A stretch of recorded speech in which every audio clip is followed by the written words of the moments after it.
Dear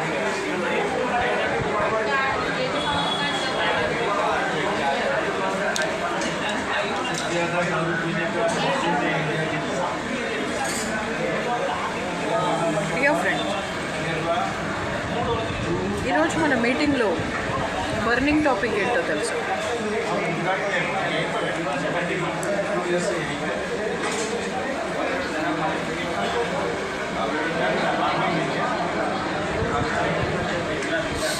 అందరూ భార్య చనిపోతే మళ్ళీ పెళ్లి చేసుకుంటారు.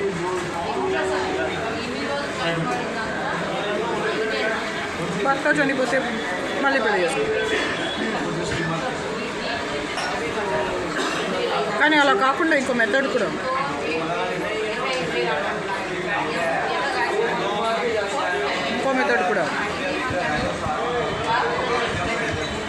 ఏం చచ్చిపోకరు.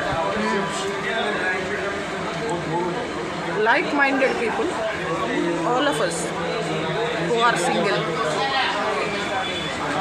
can have a community living. అంటే ఎవరి ఫ్లాట్లో వాళ్ళు ఉంటాం, ఎవరి సూట్లో వాళ్ళు ఉంటాం,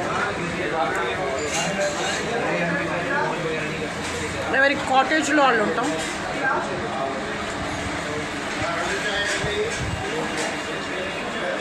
ఎవరి కన్వీనియన్స్లో వాళ్ళు ఉంటాం, కానీ కలిసి ఉంటాం. మార్నింగ్ టీ, ఇడ్లీ సాంబార్ కలిసి.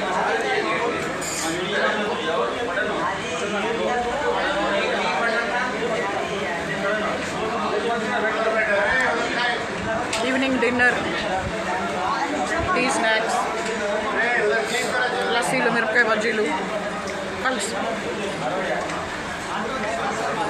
మనం ఇలా కలిసి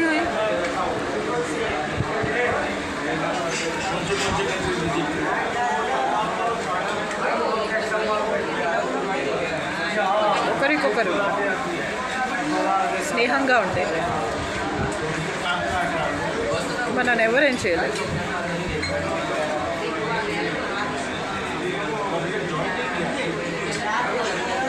క్రిస్మస్ వ్రతం. Shall we start? క్రిస్మస్ వ్రతం ఎవరికి చెప్పొద్దు. First of it's kind.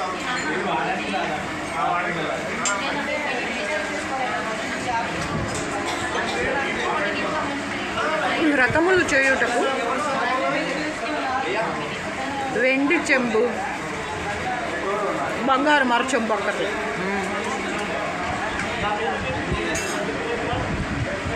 Christmas వ్రతం అనగానే వైన్ బాటిల్ అనుకుంటారు. వైన్ బాటిల్, గంగా నీళ్ళు కూడా అక్కర్లేదు. మరి ఏం మేడం క్రిస్మస్ వ్రతం?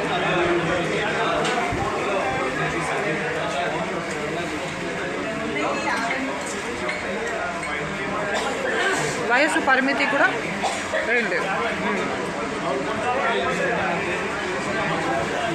ఈ వ్రతములు సింగిల్స్ మాత్రమే చేయాలి.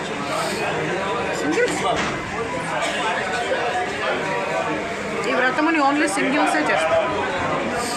క్రిస్మస్ వ్రతం ధనుర్మాసం, ధనుర్మాసం.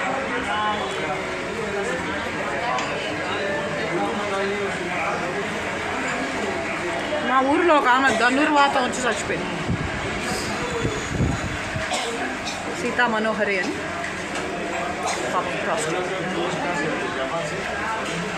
ఆమె ఇద్దరు కొడుకులు శివ, వెంకట్ నాశనమైపోతే. నాకు తెలుసు ఆమెకు ఒక అక్క ఉంది, శ్రీశైలం భార్గవి. దాని యలహంక పిల్లలు, గొల్లిలు, బ్యాలెన్స్ డెత్, బ్యాలెన్స్ కూతురి శవం, అందరూ నాశనం అయ్యారు.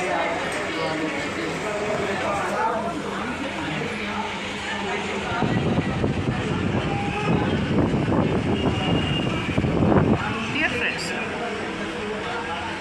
ఈ క్రిస్మస్ వ్రతం ఎందుకు? ఎవరి కోసం?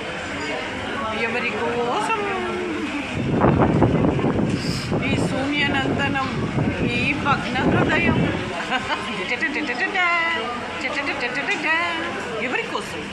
ఎవరి కోసం?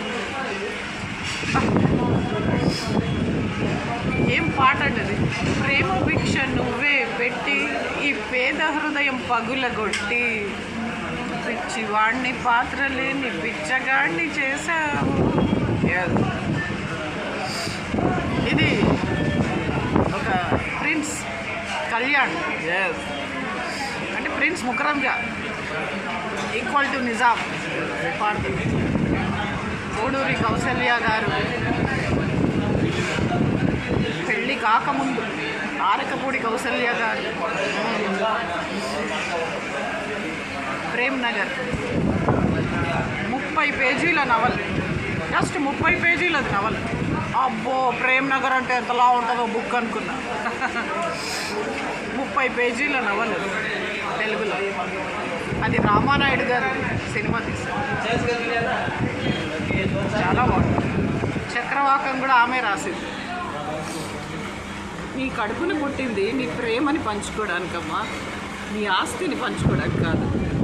ఇది శోభన్ బాబు గారు వాళ్ళ అమ్మకి చెప్తారు చక్రవాకంలో.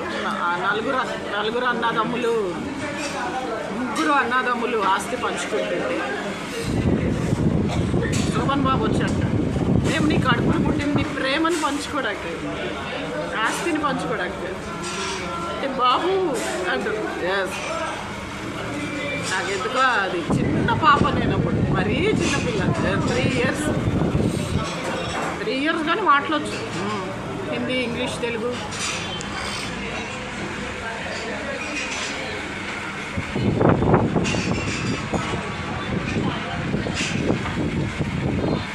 అప్పుడు ఈ డైలాగ్ విన్నాను.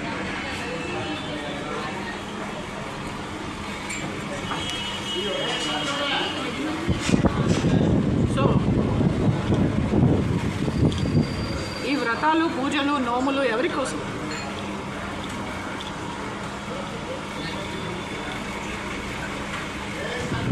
ఒక స్త్రీ నన్ను బయటకు చెప్పినా చెప్పకపోయినా ఆమె బ్రతుకుతుంది ఆమె పిల్లల కోసం, ఆమె చిల్డ్రన్ కోసం. ఎప్పుడు దాకా? ఒక ఎక్స్టెంట్ దాకా. తర్వాత వాళ్ళకి పెళ్లి చేసి పంపేసి కట్నం ఇచ్చి ఆస్తి ఇచ్చేసి, అంటే వాళ్ళ లెక్క షేర్ ఆఫ్ ప్రాపర్టీ, వాటా. ఎందుకంటే వాళ్ళకి ఆస్తి హక్కులు ఉంటాయి. వాళ్ళది అంతా అకౌంట్ సెటిల్ చేసేసి ఫ్రీడమ్గా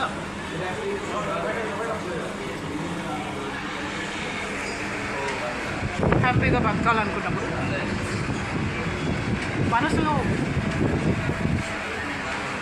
ఆమెకి ఇష్టమైన వాళ్ళనే, అది కూడా ఆమె పిల్లలే, ఆమెకి పుట్టిన పిల్లల్నే గుర్తు చేసుకుంటూ వాళ్ళ కోసమే ప్రార్థన చేస్తూ ఉంటుంది.